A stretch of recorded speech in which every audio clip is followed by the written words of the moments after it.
Ramdam na rin sa Metro Manila ang bagsak presyo ng gulay mula sa Benguet. Pero hindi pa tiyak kung magtutuloy-tuloy ito dahil tumataas na ulit ang presyo ng mga gulay. Nasa frontline na balitang yan si Shaila Francisco. Sa mga mahilig mag-chapsuy, sulitin na ang pagluluto. Nagsimula ng ibenta ng bagsak presyo ang mga sangkap nito sa palengke. Sa Dagonay Market sa Maynila nga, higit daan-daang piso kada kilo na ang tapyas sa presyo ng ilang gulay. Ang repolyo nasa 60 pesos per kilo na lang ngayon mula sa dating 200 pesos. 40 to 60 pesos ang ibinaba ng pechay bagyo at carrots. 180 hanggang 300 pesos naman ang bawas presyo ng broccoli at lettuce. Kaya sumigla ang bentahan ng ilang gulay. Siyempre, yung masisave ko rito, mabibili ko pa ng ibang katulad ng kamates or ano pa. Mas bumaba pa sana. Dahil sa ngayon, ang hirap ng pera. Pero pangamba ng ilang tindero, baka sandali lang yan. Lalo't nagsimula na raw tumaas ang kuha nila sa supplier ng ilang gulay sa norte dahil sa posibleng epekto ng malamig na panahon. Kaya kung sobra-sobra raw ang supply, dalhin na sa mga palengke ang murang gulay. Bakit hindi? Panindayin. Babalik din naman pera namin doon. Binibenta nga eh.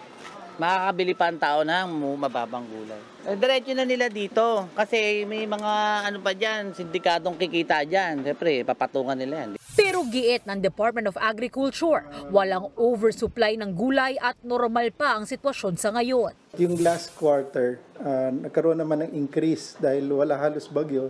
Yung first 3 days, hindi ganun kadaming umakyat na biyahero doon sa ating trading post. So after that ay bumalik na uli sa dati kasi talaga naipit. Nag-normalize na yung situation at least sa La Trinidad. Sa ngayon, inutusan na ni Agriculture Secretary Francisco Chu Laurel na bili ng Food Terminal Incorporated ang ilang murang gulay mula Baguio at ibenta sa Kadiwa Centers. Magtatayo rin ang ahensya ng 4 na cold storage facilities o chiller na pwedeng pag-imbakan ng mga gulay para maiwasan ang taunang problema sa oversupply. Kung bumababa ang presyo ng gulay mula norte, tumataas naman ang mga gulay Tagalog o yung galing Calabarzon. 10 hanggang 30 pesos ang itinaas ng presyo depende sa klase. Ayon sa ilang tindera, kaunti ang dating at pangit pang kalidad ng ilang gulay kaya mataas ang presyo ng ampalaya, pechay Tagalog, talong, kamatis at sitaw. Kasabay ng kaliwat ka ng problema sa gulay, bubuo ang DA ng Logistics Office para tugunan ang distribusyon at gumawa ng research at inventaryo sa mga produkto. Nagbabalita mula sa Frontline, Shaila Francisco, News 5. Mga kapatid, Julius Babaw po.